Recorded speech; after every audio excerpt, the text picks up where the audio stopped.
Eto na nga mga chong, marami tayong basketball updates.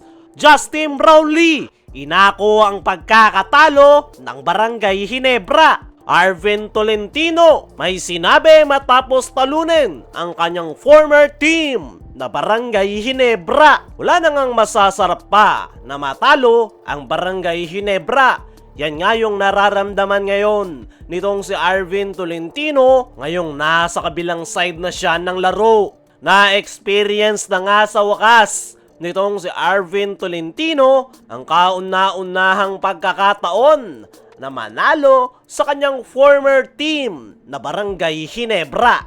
Ayon nga mismo kay Arvin sa kanyang naging ambush interview ay no offense, ay eto pala yung feeling na ang sarap talunin ng Ginebra. Nakangiti nga yung sinabi ni Arvin matapos nilang itumba yung kanyang former team sa score na 119-116.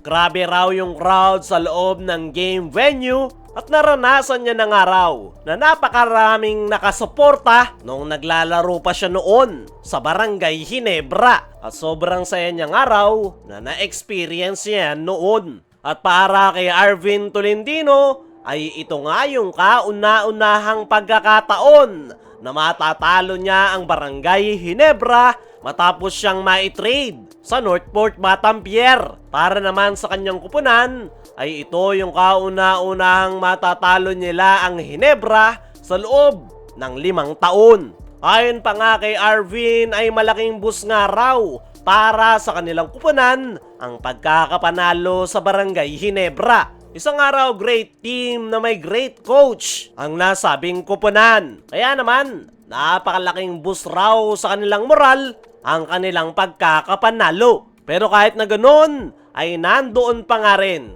yung respeto nitong si Arvin Tolentino sa Barangay Ginebra.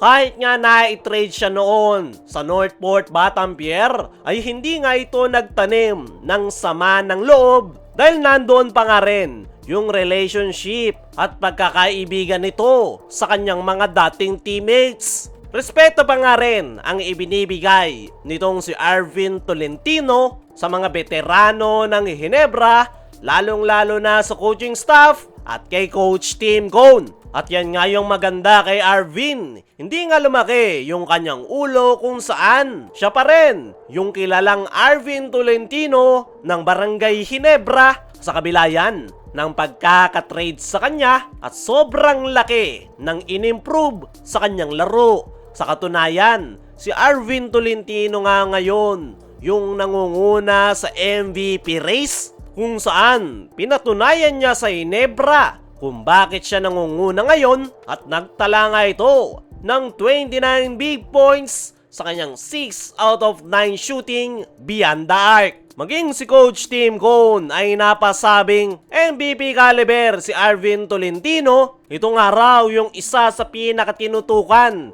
ng kanilang depensa, pero nagawa pa rin daw makagawa ng paraan ni Arvin para makatulong sa Northport Batampier. Kaya naman, kumbensido itong si Coach Tim na si Arvin Tolentino ang MVP ngayong season kung maipapanatili nitong consistent ang kanyang performance. Sa ngayon ay itong si Arvin Tolentino ang pinaka-main guy ngayon ng Northport Batampier. At naniniwala nga ako mga chong na kayang iangat ang Northport this upcoming PBA playoffs. Ang sana nga lang talaga ay wag itong pitasin dahil sa ganda ng inilalaro ni Arvin ay paniguradong maraming mga kupunan ang naglalaway sa nasabing forward. Mas mapapaganda nga sa PBA kung mananatili sa Northport itong si Arvin para naman magtuloy-tuloy na yung pag-angat ng Northport Batampier. Dumako naman tayo dito sa kabilang balita. Justin Brownlee, inako ang pagkakatalo ng Barangay Ginebra. Dalawang crucial error ang nagawa nitong si Justin Brownlee sa dulo ng 4th quarter kontra Northport Batampier. At aminado nga itong si Brownlee sa kanyang naging latest interview na grabe raw talaga yung pressure sa kanyang naging free throw shot. Lock in at focus raw si JB sa kanyang naging free throw pero hindi niya nga raw inaakala na sasablay yung kanyang free throw shot. Bukod dyan ay sinubukan pa ni Justin Brownlee na itabla yung laro sa dying seconds. Ang kaso lang, nadulas ito sa dulo. Ayon kay JB, ay sinubukan niya nga raw umatake noong makakita siya ng opening. Sa isip niya nga raw ay kayang-kaya niyang pumuntos. Pero sa hindi malamang dahilan ay nadulas nga raw siya. Possible raw na merong wet spot or may something sa kanyang sapatos. Kaya naman, inaako nga nitong si Justin Brownlee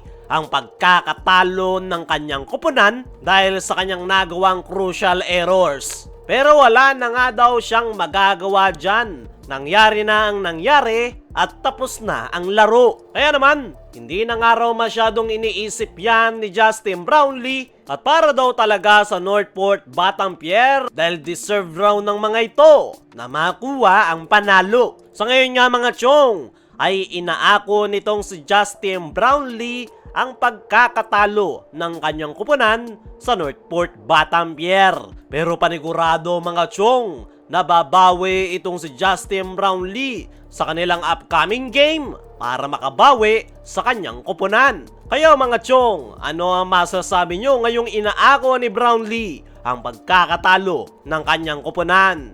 Ano rin yung masasabi nyo sa sinabi ni Arvin Tolentino na masarap palang talunin ang Barangay Ginebra? I-comment mo lang dyan sa ibaba.